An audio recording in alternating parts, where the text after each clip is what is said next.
아버지께 참되게 예배하는 자들은 영과 진리로 예배할 때고 나니 곧 이때라. 아버지께서는 자기에게 이렇게 예배하는 자들을 찾으시느니라. 하나님은 영이시니 예배하는 자가 영과 진리로 예배할지니라. 아멘.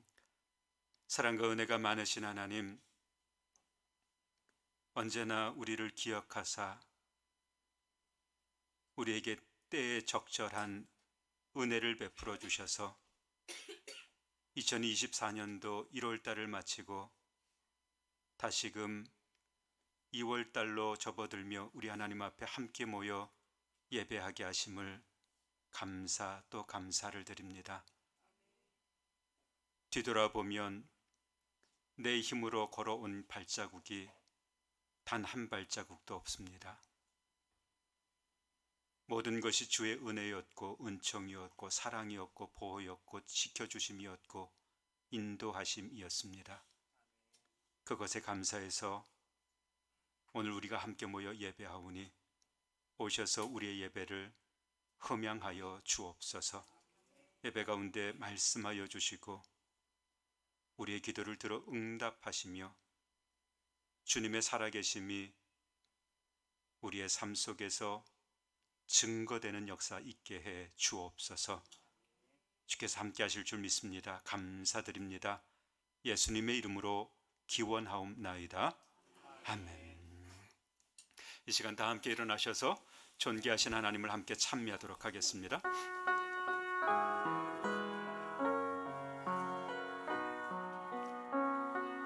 우리 주 하나님 큰 영광과 존귀를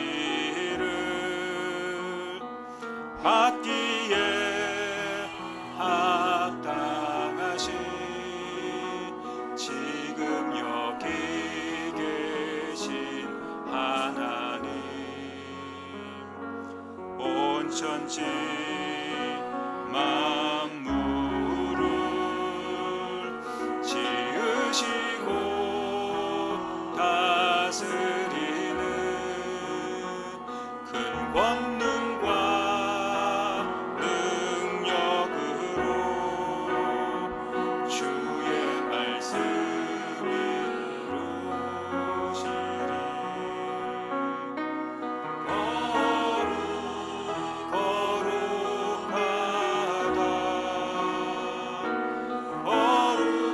거룩하다 주 하나님, 곧 전능하신 이여. 하나님 나라 이 안에 주 임재하실 때 모든 만물 경배하리. 어둠 권세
전능하신 이요 하나님 나라 임하네.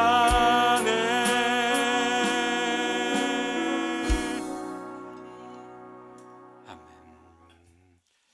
이제는 우리가 지난 한 주간을 살면서 지은 모든 죄와 허물들을, 우리의 모든 것을 아시고 보시고 들으시는 전능하신 우리 하나님 앞에 다 올려드리길 원합니다.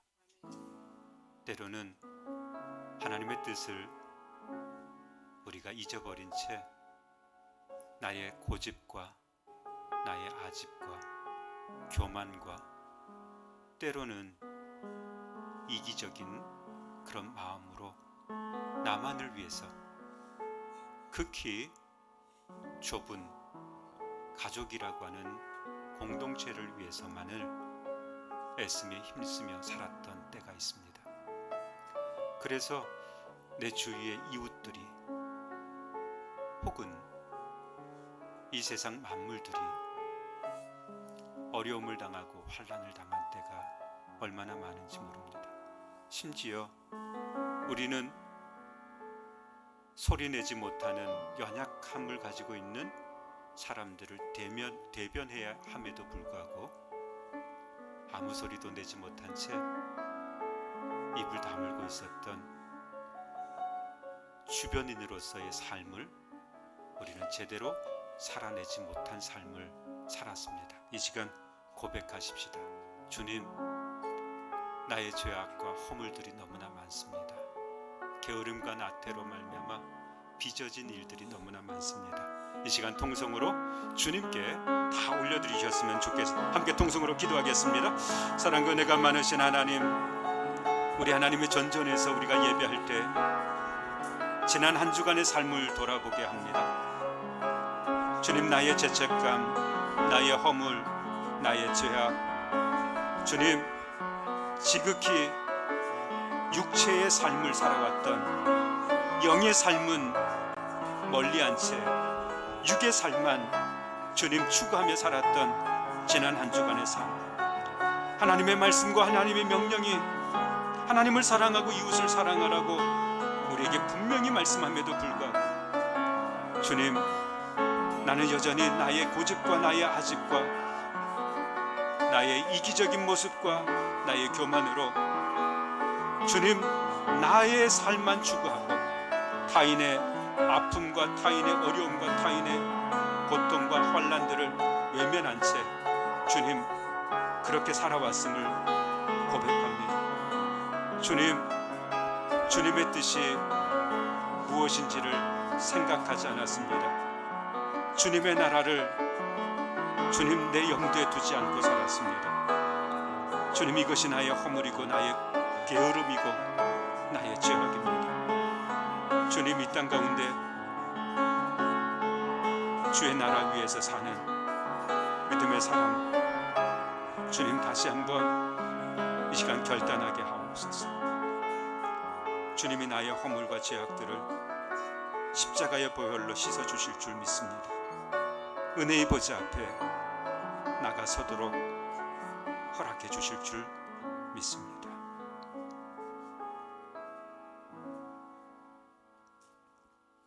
삼위일체 우리 하나님은 자비와 긍휼이 많으셔서 우리가 우리의 죄악들을 토로하며 용서해 주십시오 간구할 때 다음과 같은 말씀으로 우리에게 크신 은혜와 은총을 베풀어 주십니다.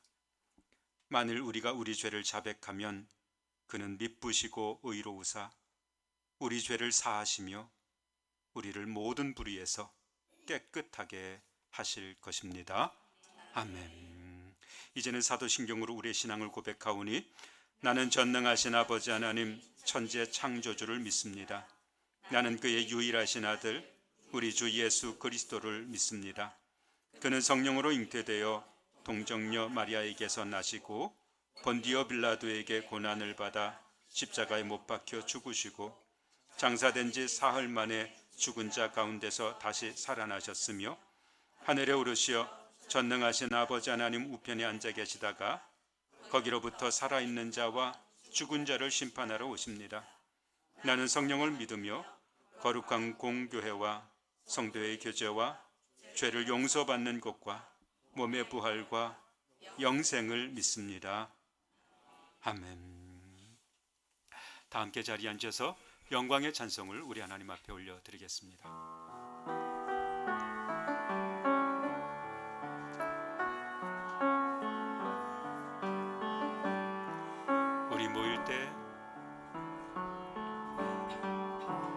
우리 모일 때 주 성령이 임하리.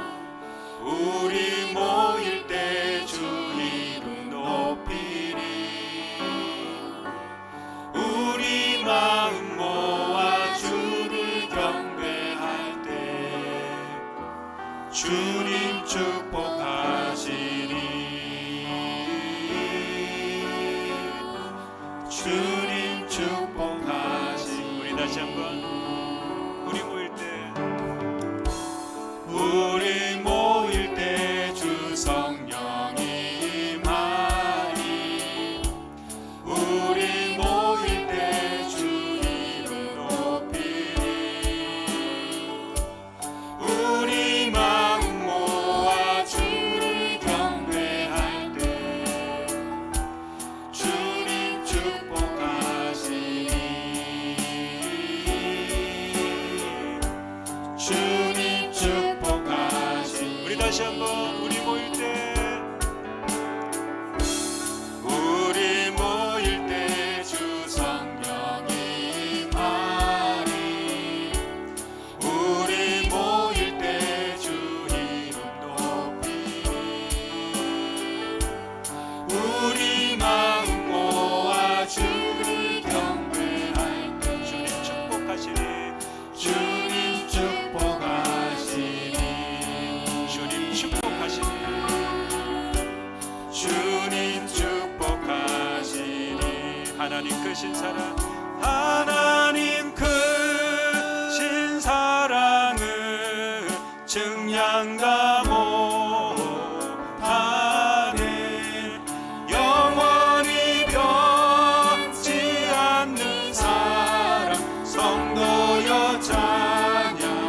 그 크신 하나님, 그 크신 하나님의 사랑 말로 다 영 못하네. 저 높고 높은 별을 넘어 이 낮고 낮은 땅이 제보만요 온 구하려 그 아들 보내사. 아목제물 삼으시고 죄 용서하셔. 하나님 크신 사랑, 하나님 크신 사랑을 증량다 못하네. 영원히 변치 않는 사랑 성도여 찬양. 외로운 시절 지나가고 땅 위에 영화세할 때 주 믿지 않던 영혼들은 큰 소리 외쳐 울어. 주 믿는 성도들에게 큰 사랑 베푸사. 우리의 죄 사했으니 은혜이지. 하나님 크신 사랑을 증량다 못하네. 영원히 변치 않는 사랑 성도여 찬양. 하늘을 두루마리 삼고 바다를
이어서 이학도 장로님 나오셔서 기도해 주시겠습니다.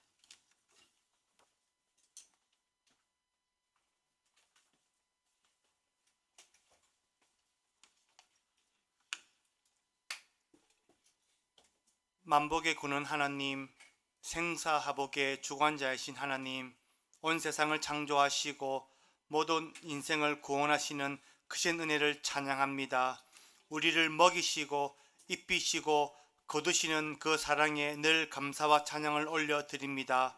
그럼에도 불구하고 하나님, 우리가 재물의 염려와 이생의 향락에 빠져 심판의 날이 가까움을 잊고 사는 것이 아닌지 돌아봅니다. 회개와 기도마저 형식적인 종교 행위로 생각하는 우리를 긍휼히 여기시어 상한 마음을 들이며 하나님 앞으로 나아가오니 은혜와 자비로 우리 삶을 새롭게 하여 주시옵소서. 치유와 은혜가 강같이 흐르고 소망의 기쁨이 샘솟듯 흘러나오는 삶이 되게 하시고 악인은 무너지고 하나님 백성은 영원할 것이라는 말씀을 믿고 지혜롭고 선한 삶으로 하나님 나라를 준비하는 우리가 되기를 소망합니다. 하나님, 한국교회를 살려주시옵소서. 한국교회가 예배의 간절함과 성령님의 역사하심을 갈망하는 예배의 기쁨을 회복하게 하시고 오늘 드리는 이 예배가 내 생의 마지막 예배처럼 드려지게 하시고 전심으로 하나님을 예배할 때 모든 어두운 것들이 깨어지고 무너지고 소멸되어 우리의 회복됨이 일어나는 복된 교회 되게 하여 주시옵소서. 하나님, 초저출생 인구 문제가 국가 소멸이 걸린 대한민국입니다. 정부와 온 국민이 함께 돌파구를 찾게 하여 주시고 청년들의 지방 일자리가 창출되게 하시고 청년들이 가족과 직업의 가치를 알아 땀 흘려 노력함으로 삶 속에서 행복을 찾게 하시며 결혼과 출산이 부담이 아니라 하나님이 주신 축복임을 깨닫게 하시어 인구 절벽 앞에서 대한민국이 살아나게 하여 주시옵소서. 우리 가운데 병든 자, 경제적으로 어려운 자, 아픔과 절망 가운데 있는 자들을 불쌍히 여겨 주소서. 고난 뒤에 계시는 하나님을 보게 하시고 하나님과 함께 광야의 시간을 넉넉히 통과하는 성도님들 되게 하여 주시옵소서. 가정 안에 깊은 골과 묵은 상처들, 가족 간에 막힌 담들을 십자가 보혈로 씻어주시고 허물어 주시고 회복과 치유의 은혜로 새롭게 하시어 더럽고 악한 것들은 모양이라도 버리는 복된 가정들 되게 하여 주시옵소서.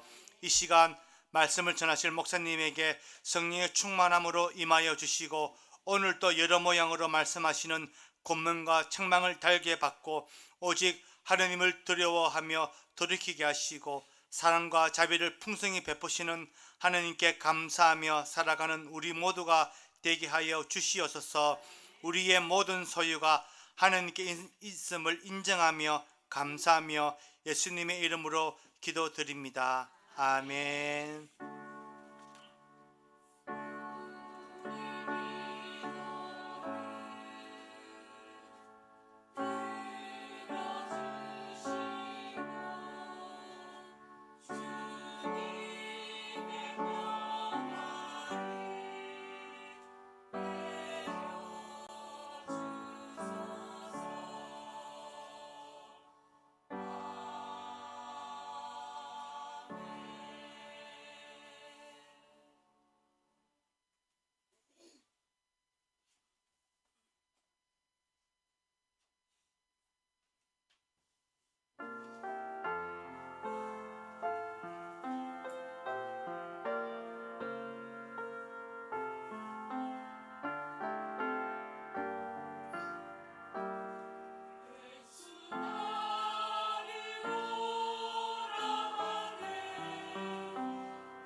주와 어디든지 함께 가겠다고 하는 고백이 우리 찬양대의 고백뿐만 아니라 주님을 기쁘시게 하는 저와 여러분의 고백이 될 길을 주의 이름으로 축원을 드립니다.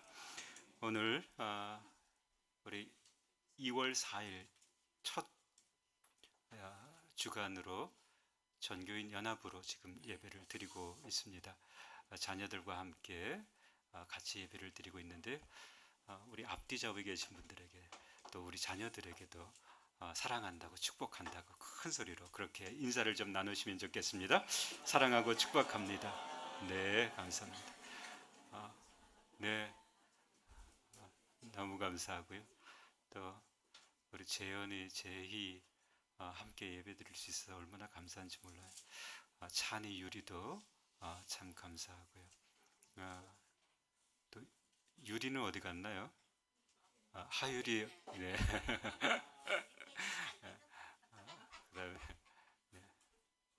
그다음에 기태도 있고요. 네, 너무 감사해요.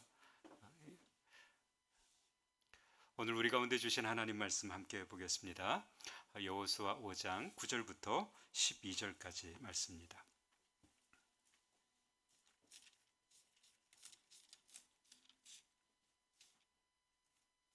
여호수아 5장 9절부터 12절까지 말씀, 이 말씀을 저와 여러분이 천천히 함께 합독하도록 하겠습니다.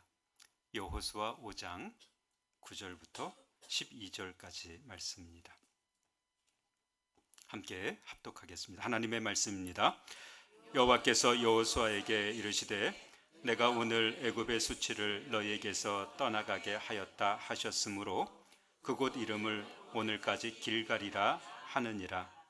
또 이스라엘 자손들이 길갈에 진쳤고 그달 14일 저녁에는 여리고 평지에서 유월절을 지켰으며 유월절 이튿날에 그 땅의 소산물을 먹되 그날에 무교병과 볶은 곡식을 먹었더라.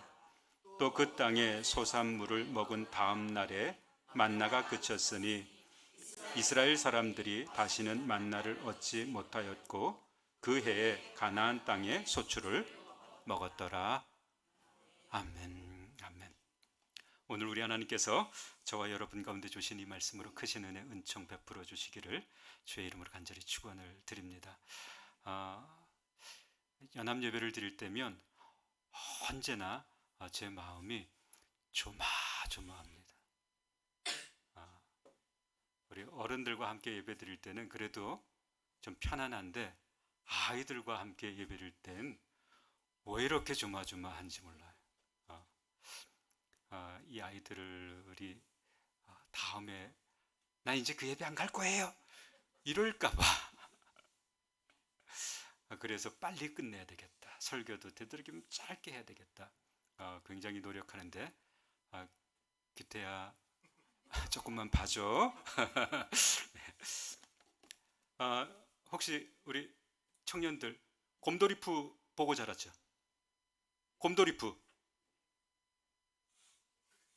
못 봤어요?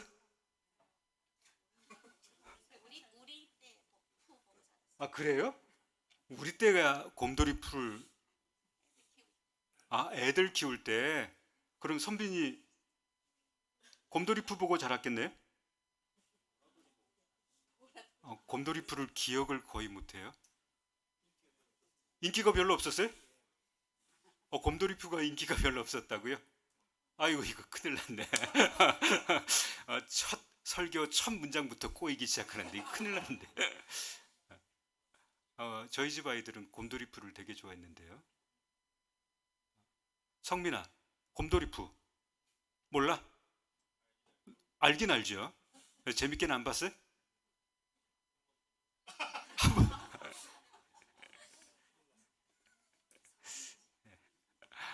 곰돌이푸 저는 너무 좋아하는데 만화 영화 애니메이션인데요. 이 애니메이션이 그냥 만들어진 게 아니더라고요. 이 애니메이션의 원작자는 A.A. 밀른이라고 하는 사람인데요. 이 밀른이라고 하는 이 사람이 쓴 위니 더 푸라고 하는 이 동화를 애니메이션으로 만들었어요. 만화 영화로. 근데 이 애니메이션이 굉장한 인기를 끌었다고 제가 알고 있는데, 근데 이 애니메이션은 독일의 철학자 니체의 행복론, 행복에 관한 명언을 뽑아서 그것을 주제로 애니메이션을, 영화를 만들었던 거예요. 이걸 아는 사람들이 그렇게 많지 않습니다. 그래서 이 곰돌이푸가 만화 영화에서 한마디씩 툭툭 이렇게 던지는 말이, 야, 대단하다, 어떻게 저런 말을 하지? 라고 할 때가 있습니다. 저도 굉장히 매력적인 그런 곰돌이푸가 하는 말을 기억하고 있는데, 그 곰돌이푸가 이런 말을 했습니다. 다정한 사람은 상대에게 수치심을 느끼게 하지 않아요. 이런 말을 했어요.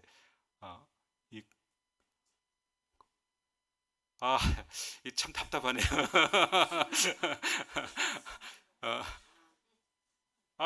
제가 이런 설교를 준비했어요.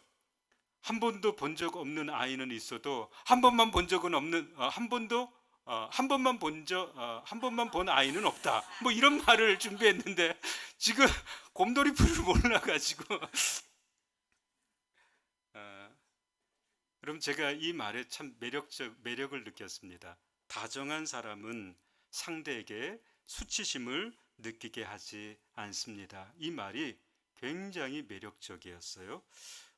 그래서 저는 부모님들이 아이들을 대할 때 이렇게 대하라고 이야기합니다. 웬만한 건 그냥 속아 넘어가 주세요. 이렇게 얘기해요. 웬만한 것들은 그냥 속아 주십시오. 저는 이렇게 부탁을 해요. 저도 아이들을 키울 때 아이들에게 거짓말을 하거나 그러면 잘 됐다, 이게 기회다, 그래서 애를 잡으려고 했거든요.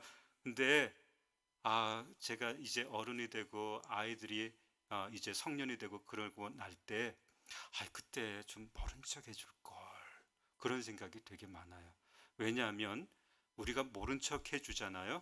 그러면 아이들이 크면 우리 부모님이 내가 그때 엄마 아빠를 속이려고 했지만 엄마 아빠가 그걸 알면서도 넘어가 줬구나. 우리 엄마 아빠가 참 나를 이렇게 감싸 주었구나. 내게 부끄러움을 주지 않으려고 넘어가 줬구나. 그런 생각들을 하게 됩니다.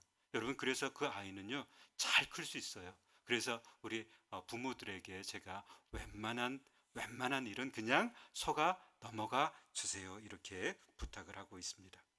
2008년 8월 무더위가 아주 한창 기승을 부릴 때 저는 첫 담임 목사로 부산의 한 교회에 부임하게 되었습니다. 제가 담임 목사로 부임할 때 그 교회가 어떤 교회인가, 또 어떤 상황 속에 있는가, 또 그 구성원들이 어떤 요구들을 하는가, 어떤 목소리를 막 내고 있는가, 이런 것들에 대한 정보가 전혀 없었습니다. 그래서 딱 왔을 때 비로소 알았어요.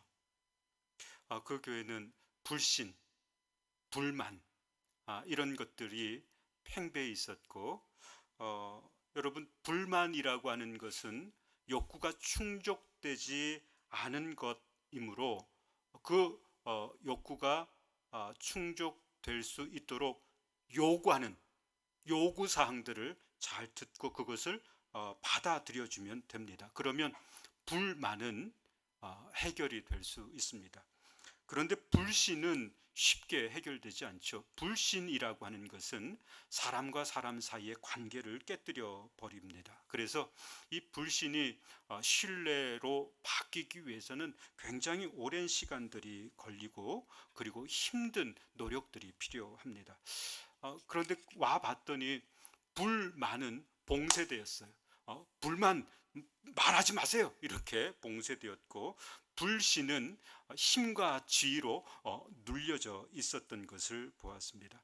상호 협력, 성도들 간의 신뢰, 이런 것들은 다 사라져 버렸고 억지 춘향만 남아 있었던 교회가 제가 처음 부임했던 교회였던 것 같습니다. 그런 교회에 담임 목회 경험이 단 한 차례도 없었던 젊은 부목사로 사역을 하다가 젊은 목사가 담임 목사가 돼서 왔어요. 제가 38에 담임 목사가 돼서 왔습니다. 그랬더니 다들 놀라시더라고요. 38에요? 그렇게. 그래서 당연히 어려움이 많았습니다. 이 어려움들을 하나님이 주신 지혜와 능력으로 잘 참고 그리고 잘 뛰어넘었으면 좋았을 텐데 저는 그렇게 하지를 못했습니다. 그래서 첫 목회지에서 비참하게, 아주 비참하게 실패를 경험했습니다. 그 비참함이 여러분 저를 부끄럽게 만들었습니다. 그 부끄러움은 저에게 아주 오랜 시간 동안 저를 괴롭혀 왔습니다. 부끄러움이 얼마나 컸든지 저는 한동안 두문불출하기도 했습니다. 여러분 부끄러움이라고 하는 것은 사람을 작게 만들고 자꾸만 이 사람을 숨어들게 만드는 것이 바로 부끄러움입니다. 그래서 부끄러움이라고 하는 한자는 수치인데 이 숫자는 부끄러울 숫자이고 치자 역시 부끄러울 치자입니다. 그래서 부끄럽고 부끄러운 일이 바로 수치입니다. 예수 잘 믿는 목사가 어떻게 저런 꼴을 당하게 되었지? 예수 잘 믿는 장로가 어떻게 저런 일들을 하지? 예수 잘 믿는 교회가 저럴 수 있을까? 세상 사람들의 수군거림이 수치스러웠고 또 저를 알고 있는 믿음의 동력자들 혹은 성도들에게 저의 그 모습이 부끄러웠습니다. 뿐만 아니라 제 내면에서도 계속 아우성을 쳤어요. 너는 목회할 자격이 없어.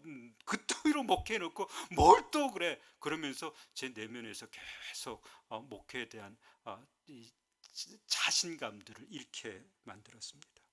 그러니 얼마나 수치스러웠겠어요. 여러분 그런데 이런 수치는 저에게만 있는 것이 아닙니다.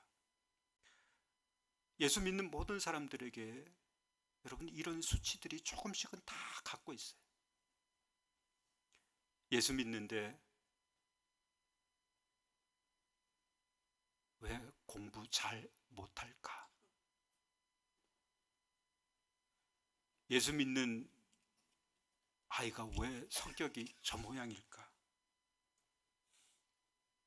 예수 잘 믿는다며 근데 왜 건강하지 못할까? 예수 믿는데 왜 집안 꼬라지가 그 모양이야? 예수 믿는데 왜 부자로는 못 살까? 예수 잘 믿는다며 그러면 모든 일이 잘 돼야 되잖아. 이런 말로 우리의 마음을 콕콕 찌르는 사람들이 있죠. 여러분 그런 말을 들으면 우리는 부끄럽습니다. 오늘 본문에도 수치라고 하는 단어가 등장을 해요.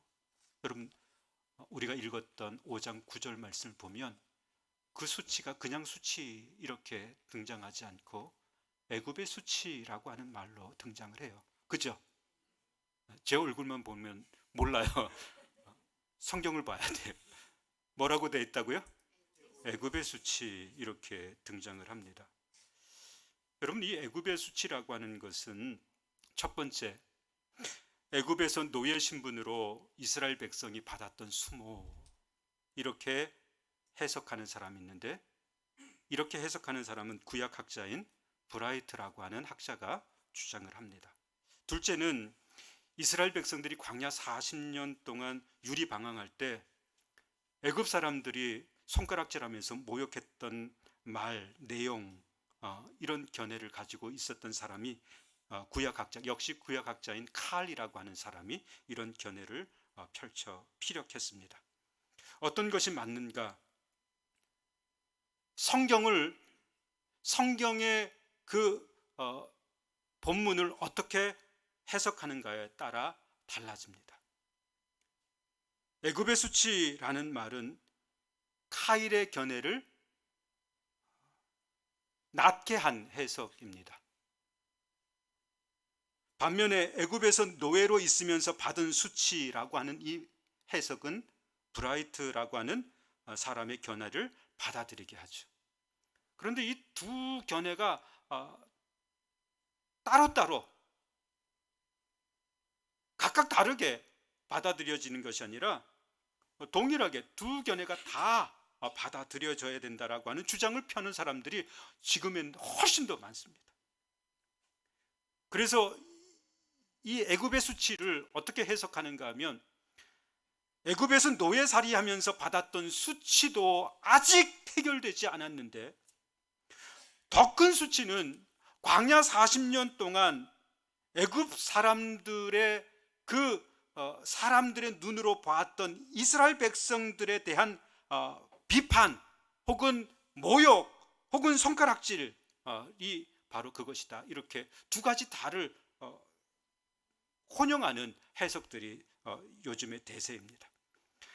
이런 손가락질이에요. 거봐, 나가지 말라고 그렇게 했더니 결국 우리가 제사 드리러 광야에 나가겠다, 3일길을 나가겠다, 그래서 애굽에서 벗어나더니 저거 봐 지금 40년이 됐는데 40년 동안 아직도 땅덩이 하나 못 얻고 저러고 다니잖아, 그지처럼. 여러분, 이런 해석 가능하죠? 이런 손가락질 가능하죠? 내 저럴 줄 알았어. 내가 집 나가면 개고생이라 그랬는데 저것들이 집 나가더니, 저거 애굽들이 애굽에서 나가더니 애굽 밖에 나가고 40년 동안 자식에게 뭐 하나 물려줄 것 없는 삶을 지금도 살고 있네. 이러면서 손가락질하고 모욕했던 것들. 거봐, 저 아직도 어린애처럼 저 하늘에서 내려오는 만나나 주워 먹고 있고 지들 힘으로는 아무것도 못하는, 여러분, 그런 손가락질과 비아냥, 여러분, 이게 바로 광야 40년 동안 이스라엘 백성들이 애굽 사람들로부터 받았던 수모이고 모욕이고 부끄러움입니다.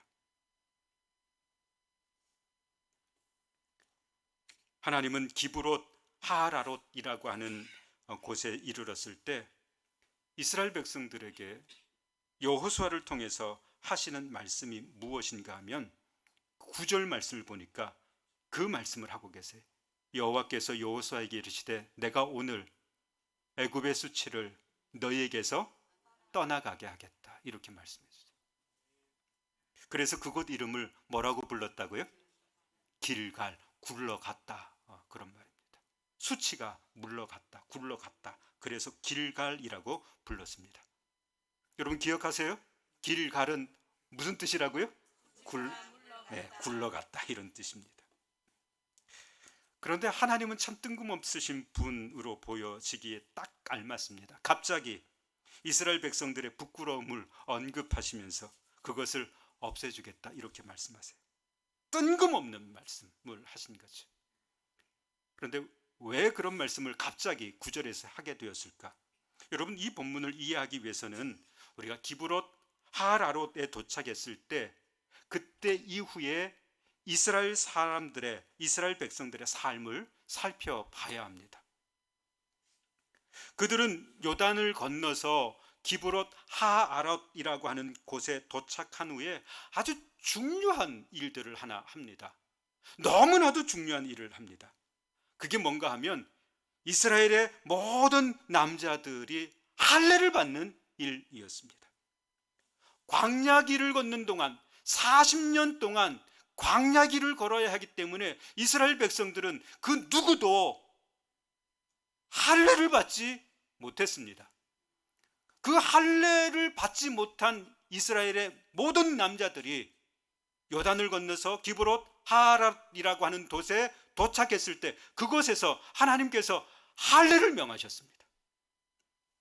여러분, 그래서 이제 남자들이 다 할례를 받게 되는데, 할례를 받고 난 이후에 여러분 어떤 일들이 있었는가? 8절 말씀을 보십시오. 우리가 함께 읽지는 않지만 8절 말씀을 보면 이렇게 기록하고 있어요. 같이 한번 읽을게요. 시작. 또 그 모든 백성에게 할례 행하기를 마침에 백성이 진중 각 처소에 머물며 낫기를 기다릴 때 그랬습니다. 여러분, 이 본문 안에는 중요한 일들이, 중요한 내용들이 포함이 되어 있는데, 몸의 고통은 곧 마음의 고통이 됩니다. 몸의 상처는 마음의 골마터짐이 되지요. 여러분, 이스라엘 백성들이 할례를 받았습니다. 할례가 뭔지 잘 알죠? 그죠? 예수 믿는 사람들이 할례를 모른다 그러면 남자의 성기의 표피를 돌칼로 자르는 거예요. 날카로운 칼도 아닌 무슨 칼로요? 돌칼로요. 여러분, 그러면 얼마나 아팠을까요? 그죠? 그리고 그것이 낫는 동안에 얼마나 그들은 신음했을까요? 이 몸의 상처가 마음의 상처로 드러나게 됩니다. 그래서 몸의 상처로 신음하면서 그들은 그들의 처소에서 머물면서 아이고 아파 죽겠네, 아씨 왜 우리한테 이렇게, 그러면서 여러분 떠올랐던 것이 있어요. 그게 뭐예요? 왜 우리가 이 모양 이 꼴로 살고 있을까? 지금까지 40년의 세월을 왜 우리가 이 모양 이 꼴로 살고 있을까? 여러분, 이게 막 이렇게 올라오기 시작했어요. 요즘 제가 제 아내를 볼 때마다 왜 저럴까 그럴 때 있어요. 갑자기 춥다고 막 옷을 껴입다니 또 갑자기 덥다고 막 옷을 벗어 제끼는데 도대체 왜 저럴까? 때로는 추위에 덥다고 막 옷을 벗어 젖힐 때는 그래 다행이다, 보일러가 바뀌어서 너무 다행이다. 여러분, 이게 막 심의로 오르는 거죠. 몸의 상처가 마음의 상처로 이어지고 마음의 상처가 막 골마 터질 때 이게 올라오기 시작하는 거예요. 40년 동안 이게 뭔 짓이야 이러면서. 여러분, 하나님은 어떤 분이신가 하면 하나님은 이런 분이세요. 우리 한번 따라 할까요? 하나님은 사람의 마음과 생각을 아시는 분이십니다. 예, 마음과 생각을 감찰하시는 분. 그래서 오늘 본문 9절은 어떻게 시작을 하는가 하면 여러분 이렇게 시작하죠. 그때라고 하는 말로 시작이 됩니다. 우리 개정개혁판은 여호와께서 여호수아에게 이르시되 이러면서 시작을 하지만 원문에는 그때라고 하는 말로 시작이 돼요. 그러니까 이 할례 받고 몸의 상처가 마음의 상처로 이어져서 막 이게 지금 뭐 하는 짓이야 막 이러면서 막 이렇게 올라올 때 그때 하나님께서 그들의 생각을 아셨다는 거예요. 그들의 부끄러움을 아셨다는 거예요. 그들의 수치를 알았다는 거예요. 그래서 지금 말씀하시고 계세요. 그게 뭔가 하면 오늘 애굽의 수치를 너에게서 떠나가게 하겠다. 그것이 하나님의 말씀입니다.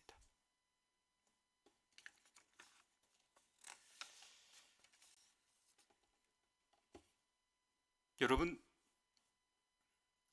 이 마음의 수치, 마음의 병, 우리는 이걸 내면의 쓴뿌리 이렇게 말하기도 해요. 그죠? 내면의 쓴뿌리라고 표현되는 이 마음의 병은요, 쉽게 낫는 병이 아니에요. 그렇다고 내가 이걸 해결해 나갈 수도 없는 것이 바로 마음의 병입니다. 저는 어려움을 겪었던 목회자들을 자주 만나요. 왜 이런 말 있잖아요. 초록은 동색이다. 그래서 제가 어려움을 겪었기 때문에 제 주변에는요, 어려움을 겪은 사람들이, 어려움을 겪은 목회자들이 참 많습니다. 호라비 사정은 누가 안다고요? 호라비 사정 가부가 알아요? 호라비 사정은 누가 안다고요? 호라비가 잘 알죠. 과부의 사정을 누가 알아요? 과부가 알고. 그런 것처럼 제 주변에 저와 같은 어려움을 당한 목회자들이 많아요. 근데 그분들을 보면요, 아직도 어려움, 부끄러움, 수치를 그대로 안고 있습니다. 저는 그들이 하는 언어, 그들이 내뱉는 언어를 들어보면 아직도 벗어나질 못했구나라고 하는 걸 알아요. 원망, 그리고요, 심하면 욕까지 하세요. 장로님이라고 안 불러요.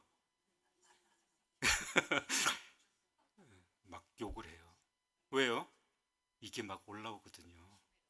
네. 그리고 아직도 내면에서 갈등하고 있어요. 여러분, 이스라엘 백성들에게 있어서 이 수치가 사라지려면, 이 수치가 없어지려면 충족돼야 되는 게 하나 있습니다. 그게 뭔가 하면, 첫 번째, 여러분, 이스라엘 백성들이 애굽에서 뭐 하러 나왔어요?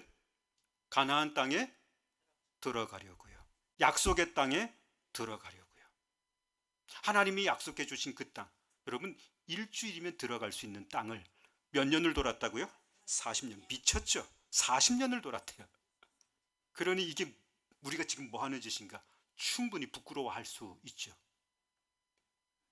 좋은 땅에 정착할 수 있어야 수치가 물러갈 수 있습니다. 두 번째, 여러분, 그 땅을 들어갔다 할지라도 그 땅을 우리가 소유했다는 증거가 있어야 됩니까? 없어야 됩니까?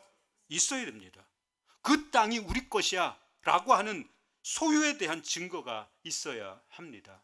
그래야 수치가 물러가게 돼요. 세 번째, 지금까지 우리의 삶이 타력에 의한 삶이었다면 그 땅에 들어가서는 어떤 삶이어야 하는가 하면 자력의 삶이어야 됩니다. 다시 말해서 만나를 애처럼 받아 주워 먹었다면 이제는 어떻게 해요? 그 땅의 산물을 먹어야 합니다. 여러분, 그래서 제가 오늘 여러분과 함께 읽었던 10절부터 12절까지 말씀을 보면 그 이후의 삶에 대해서, 그 이후에 벌어진 일에 대해서 자세하게 기록을 해주고 있죠. 10절부터 우리 천천히 같이 한번 읽겠습니다. 시작.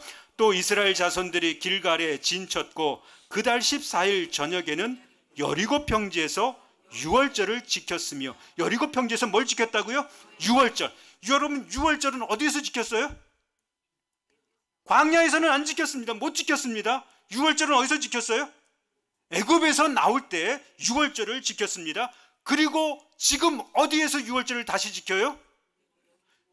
여리고 평지에서 다시 유월절을 지키게 됩니다. 그 이튿날 유월절을 지키고 그 이튿날 그들이 먹었던 음식이 있어요. 11절 같이 읽겠습니다. 시작.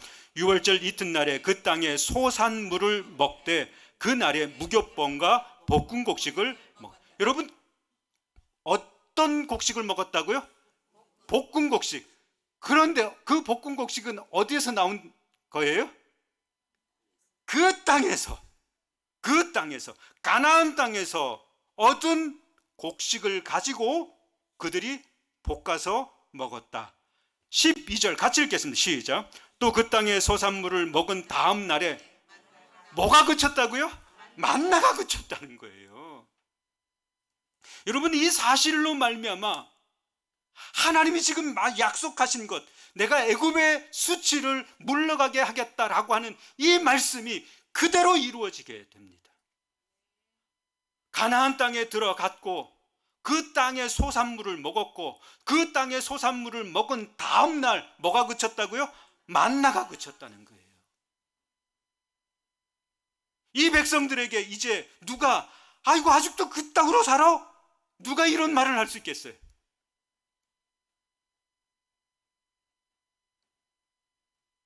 수치를 하나님은 없애 주셨습니다.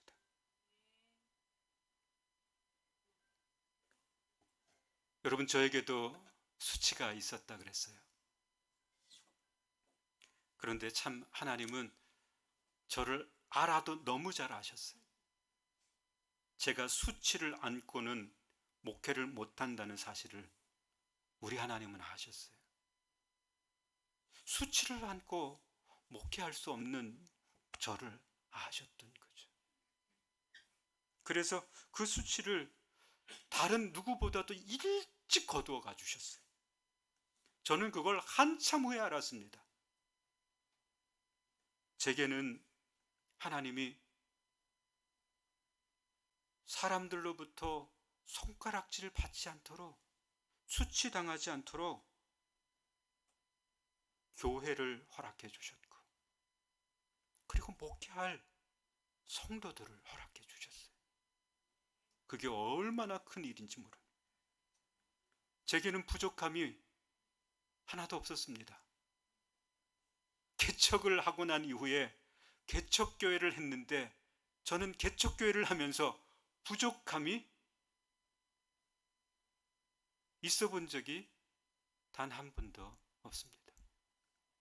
여러분, 저는 우리 교회의 재정이 모자라서 목사님 사례금을 이거 어떡하죠? 이러면서 저에게 고민스럽게 한 적이 단 한 번도 없습니다. 저는 교회의 재정을 받아서 먹고 살면서 어려운 목회자들을 종종 도왔습니다.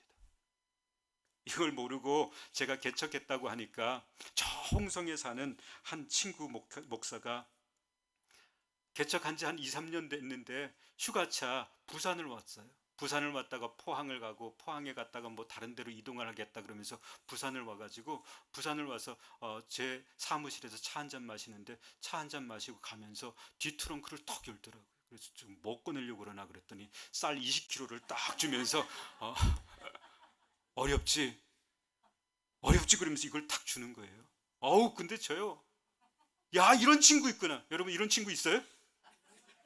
이런 친구 있어야 돼요. 이런 친구, 그죠? 어려울 때 쌀 20kg를 주면서 이거 가지고 먹고 살라고 그러더라고요. 그래서 제가 고민에 빠졌어요. 야, 이걸 내가 받아야 되나 말아야 되나.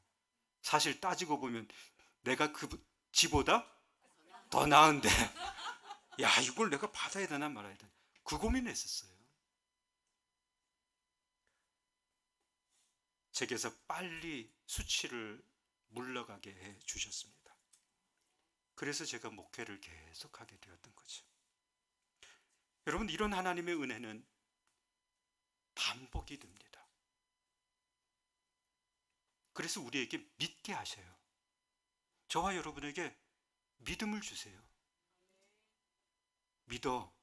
이렇게 하기 위해서 반복해 주시는데, 여러분, 그 반복이 어디에서 고백되어지는가 하면 히브리 저자는 히브리서 12장에서 이렇게 이야기해요. 믿음의 주요 또 온전케 하시는 이인 예수를 바라보자, 이렇게 얘기해요. 믿음의 주요 온전케 하시는 이인 예수를 바라보자. 여러분, 예수 바라보면 뭐가 보이세요? 뭐가 보이세요? 예수 바라보면 뭐 보이세요? 아무것도 안 보이세요? 예수를 바라보자 이러면서 히브리 기자가 그 다음 예수를 왜 바라봐야 되는가를 이야기해 줍니다. 그는 그 앞에 있는 기쁨을 위하여 십자가를 참으사 부끄러움을 개의치 아니하시더니 하나님 보좌 우편에 앉으셨느니라, 이렇게 기록해 주고 있어요. 여러분, 보이세요? 예수님이 지신 그 십자가는 첫 번째 몸의 고통이었다는 거예요. 그래서 십자가를 참으사 그랬어요. 몸의 고통. 그런데 그 몸의 고통이 뭐로 이어진다고요? 마음의 상처로 이어져요. 부끄러움을 어떻게 해요? 개의치 아니. 십자가는 부끄러움 자체였습니다. 그런데 그 십자가를 예수님께서 지셨다는 거예요. 무엇 때문에? 그 앞에 있는 기쁨을 위해서. 그 기쁨이 무엇입니까? 하나님 보좌 우편에 앉으시는 거예요. 여러분, 그런데 그 십자가는 왜 지셨는가 하면 우리를 온전케 하기 위해서. 다시 말하면 우리가 받아야 할 십자가의 아픔과 우리가 받아야 할 손가락질을 주님이 다 받으셨다는 거예요. 그래서 우리를 온전케 하시기 위해서 그렇게 말씀해 주고 있는 겁니다. 이게 주님이 오셔서 하신 놀라운 은혜예요. 하나님이 애굽의 수치, 이스라엘 백성들이 받는 그 애굽의 수치를 없애주셨던 것처럼 우리가 받아야 할 몸의 고통과 수치를 우리 주님이 없애주셨다. 이게 반복되는 거예요. 그래서 우리로 믿게 하셨던 겁니다.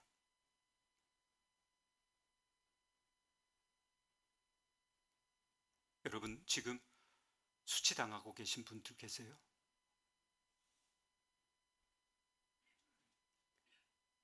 조금만 더 인내하시기를 간절히 소원합니다. 이스라엘 백성들은 그 수치를 몇 년 당했다고요? 40년. 40년 후에 주님은 그 40년을 마치 역사 속에서 잘라서 없애버리시고 유월절과 그 다음날 뭘 끊으셨어요? 만나를 끊으셔서 이스라엘 백성들이 가나안 땅의 곡식을 먹게 하신 것, 그걸 하루 사이에 이루어 주신 줄 믿습니다.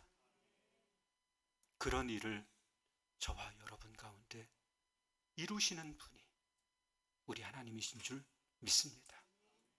그 하나님의 은혜를 우리 기억하면서 때로는 수치감에 몸둘 바를 모르고 에휴, 그 교회 뭐 나가면 뭐해? 여러분, 이런 마음들이 들 때에도 이 수치를 주님이 거두어 가실 겁니다. 그 믿음으로 이 땅 가운데 사는 동안 힘있게 복음을 위해서 사는 저와 여러분 되시기를 주의 이름으로 축원을 드립니다. 기도하겠습니다. 사랑과 은혜가 많으신 하나님, 우리에게 베풀어 주신 은혜 감사하며 말씀 앞에 다시 한번 결단합니다. 우리에게 수치가 있다 할지라도 잘 이겨내는 믿음의 사람들 되게 해 주옵소서. 예수님의 이름으로 축복하며 기도하옵나이다. 아멘. 이 시간 감사로 우리 하나님 앞에 예물을 올려드리겠습니다.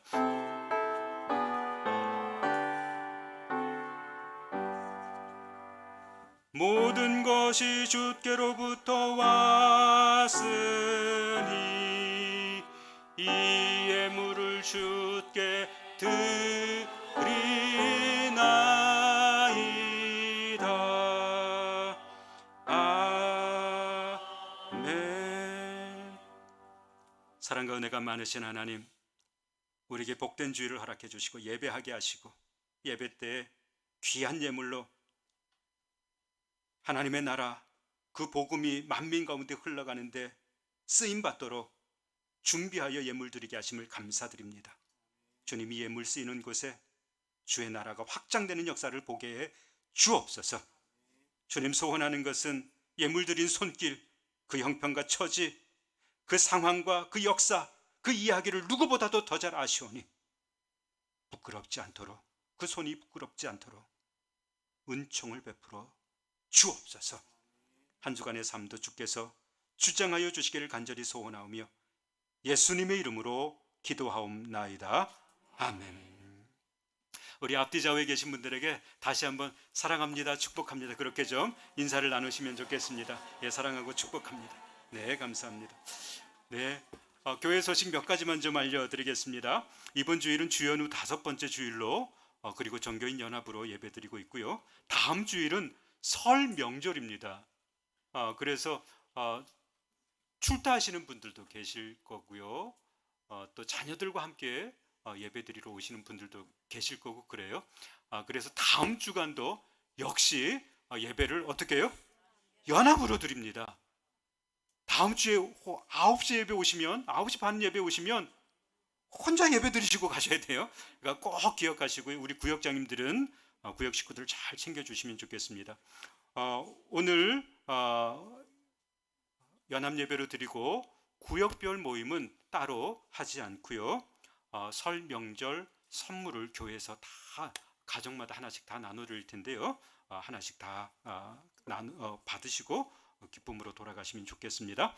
새벽기도의 안내입니다. 명절 연휴 기간 2월 9일 그러니까 금요일부터 금, 토, 주일, 월요일까지 이렇게 4일 동안은 새벽 예배로 모이지 않는다는 것 꼭 기억하시고요. 새벽 예배는 화요일부터 다시금 시작하도록 하겠습니다. 교회 소식입니다. 전교인 일일 수련회가 언제 있다고요? 네, 25일입니다. 이제 일정을 다 조절하셔야 돼요. 일정을 다 조절하셔서 2월 25일은 다른 일정 가지시면 안 됩니다. 하루는 온전히 비워두셔서 우리 일일 수련회 모든 성도들이 다 참여해 주셨으면 좋겠습니다. 말씀의 집회가 여러분 기대될 수 있도록 기도하면서 우리 그렇게 기다리면 좋을 것 같습니다. 네 번째요. 이번은 한우가 있는데요. 신유자 집사께서 대상포진으로 인해 봉생병원에 또 입원해 있습니다. 여러분 기도해 주시면 좋겠습니다. 2월 절기들 그리고 매일의 양식들 감사헌금 내역들 보시면서 더 큰 은혜가 있도록 여러분 권면해 주시고 더 많이 기도해 주시면 좋겠습니다. 우리 다 같이 일어나셔서 마지막 찬양으로 주님께 영광을 올려드립니다.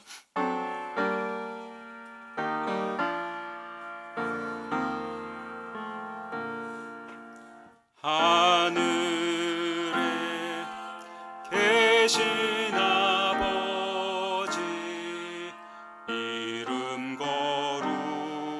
거룩하사 주님 나라 임하시고 뜻이 이루어지이다.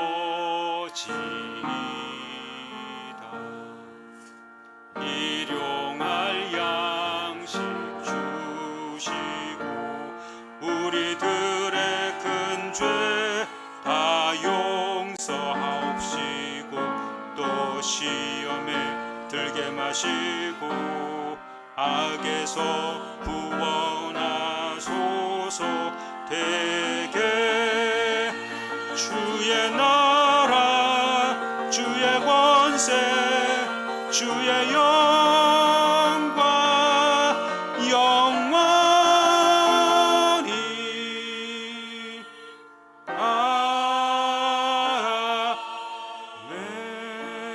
아멘. 기도하겠습니다. 이제는 부활이요 생명이신 우리 주 예수 그리스도의 은혜와 하나님 아버지의 무한하신 사랑과 성령님의 감화 감동 교제 교통하심의 역사가 예배드리고 돌아가는 모든 성도들 머리 위에 자녀 위에 일터 위에 이 민족과 열방 위에 이제로부터 영원토록 함께 하시길 간절히 축원하옵나이다. 아멘.